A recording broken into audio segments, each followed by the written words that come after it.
তোমরা শুনে নাও, আমি তোমাদের প্রতি নামাজ ফরজ করেছি।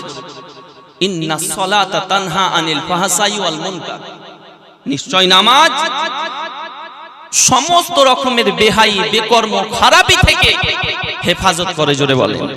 তো আল্লাহ পাক বলতে আছেন কি, নামাজ তোমাদের উপরে ফরজ করেছি, নামাজ পড়ার হুকুম দিয়েছি, নামাজ পড়ার আদেশ দিয়েছি, নামাজ পড়ার অর্ডার করেছি, তোমরা নামাজ পড়তে আছো।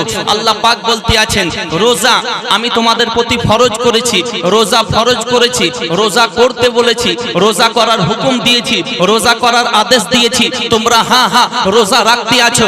আমি রব্বুল আলামিন তোমাদেরকে হজের জন্য বলেছি, তোমরা যারা মালিকে নেশাব, যাদের উপরে হজ ফরজ, তোমরা হজ করতে থাকো। আমি আল্লাহ পাক নামাজ, রোজা, হজ, যাকাত সমস্ত কিছুর হুকুম দিয়েছি, কিন্তু আমি আল্লাহ হজ করি না, আমি আল্লাহ নামাজ পড়ি না, আমি আল্লাহ রোজা রাখি না, কিন্তু আমি আল্লাহ রাব্বুল আলামিন একটা কর্ম, একটা কাজ, একটা কর্ম সর্বদা এনি টাইম সব সময় করতে থাকি। আর সেই কর্মটা হলো, সেই কাজটা হলো ইন্নাল্লাহ, নিশ্চয় আমি আল্লাহ, ওয়া মালাইকাতাহু, এবং আমার ফেরেশতা মণ্ডলী, ইউসাল্লুনা আলান নবী ইয়া আইয়ুহাল্লাযীনা আমানু সাল্লু আলাইহি ওয়া সাল্লিমু তাসলিমা।